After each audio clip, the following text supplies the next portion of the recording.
I'm Rondo, I watch bad movies, I want you to watch them too.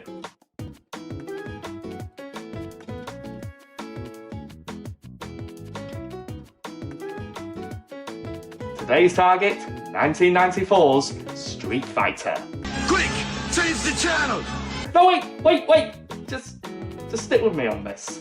Video game adaptations are fairly hit and miss, aren't they? For every Mortal Kombat, you get Mortal Kombat Annihilation. For every Tomb Raider, you get the Super Mario Bros. Movie. And then you start really scraping the bottom of the barrel with such cinematic gems as Ratchet and Clank, Resident Evil, Silent Hill, Resident Evil Apocalypse, Alone in the Dark, Resident Evil Extinction, Warcraft, Resident Evil Afterlife, Double Dragon, Resident Evil Retribution. Do I really need to keep going with these? And you can probably tell that I really don't like Resident Evil. The early 1990s in particular was a weird time for video game movies, with mixed success in terms of both financial and critical success across the board. So when Australian director Stephen E. D'Souza took up the mantle in 1994, he said he did not want to make a generic martial arts movie, describing Street Fighter as a cross between Star Wars, James Bond, and a war movie, and added that he wouldn't be shoehorning in elements from the games, citing the previous year's poorly received Super Mario Bros. Movie as an example.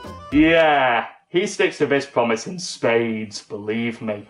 Street Fighter cast Jean-Claude Van Damme as its star, a move that took up $8 million of this movie's $35 million overall budget. So, did they bring in equally expensive actors to give Van Damme some talent to bounce off? Of course they didn't! D'Souza, as a result, was forced to hire lesser known or even completely unknown actors for most of the other parts. But hey, this at least gave an opportunity for talented up-and-coming actors to make their name. Son of a bitch! Yes, this film became a vessel for the one and only Kylie Minogue, who seriously hams her way through proceedings like she's working at a butcher's run by William Shatner. But hey, alongside Van Damme's acting, you'll understand why she stuck to singing. But if you think all the acting is going to be this horrendous, then you are absolutely wrong. Gomez Adams, aka the late Raul Julia, plays series villain M Bison. Of course! No word of a lie, Raul Julia is the best thing about this entire movie. Game over! Clearly having the time of his life despite suffering from terminal stomach cancer, Julia gives one of the most over-the-top and yet totally convincing performances you will ever see in any action movie. Come here prepared to fight a madman, and instead you found a god? The rest of the cast? Mostly, they're actually not too bad. It's clear that despite the hectic filming schedule, the cast are having a great time, and it definitely shows in the finished product. But Street Fighter is ultimately a film where the villains are the best part of it. Throughout the whole film, the audience is rooting for the baddies every step of the way. Raul Julia's Bison aside, Andrew Brinaski's Russian hardman Zangief is hilarious. General Bison, he's a bad guy. If you know this, then why do you serve him? Because he paid me African fortune, you moron.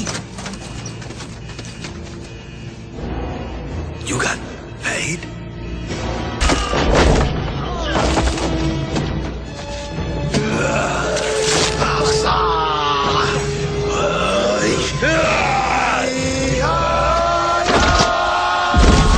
よくやった。はい。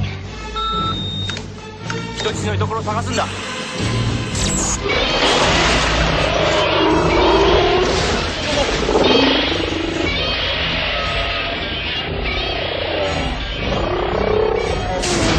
And if I'm being honest, that was a better representation of Godzilla than Godzilla 1998. And Godzilla 2014. Jay Tavari's Vega also has to be seen to be believed. Presumably this guy is meant to be a serious and dangerous enemy to face in the video games, but here, just look at him! He's hilarious! In fact, when I first saw this movie, I immediately started referring to him as Gaston from Beauty and the Beast. Seriously, Vega is one of the best things about this movie. Tell me this doesn't work. Vega, where were we?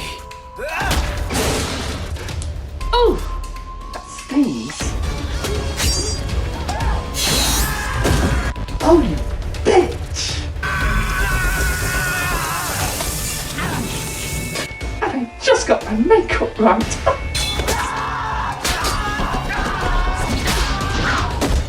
Seriously?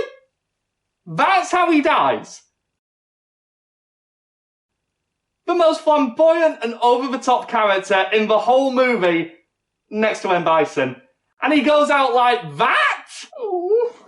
The overall plot of Street Fighter is awful, and even that is being generous. I'm not sure how much of the plot is relevant to the actual games, but I've got a feeling that it wasn't much. But that isn't the point of this movie. You don't go to see a film called Street Fighter expecting Citizen Kane. It's just not going to happen. It'd be like going to see Food Fight and expecting Gone with the Wind. Frankly, my dear, I don't give a spam. Oh god, do not make that a thing! What you get instead is a fantastically entertaining product. 102 minutes of explosions, over-the-top performances, and some genuinely funny lines. Yes, it's bad, yes, it's over-the-top, and yes, Van Damme can't act for shit. But it's also amazing fun from start to finish, and unlike other video game adaptations that clearly tried too hard to cram in as many references to the games as they could at the expense of a genuinely interesting film, Street Fighter is an adaptation in name only. Sure, all the characters are there, and by the end they're all apparently in their costumes from the games, not that I would have noticed. Hey, I just thought they were auditioning for the next Power Rangers movie. If you want a genuinely serious adaptation of the Street Fighter mythology, this isn't the movie for you. But you'll find that out within the first few minutes. But if you want a movie that's going to entertain you from start to finish, this is definitely the one. It's loud, it's stupid, it's the perfect 90s movie. And yes, that is a compliment. I'm Rondo. I watch bad movies. I want you to watch them too. For you, the day Bison graced your village was the most important day of your life. But for me, it was Tuesday.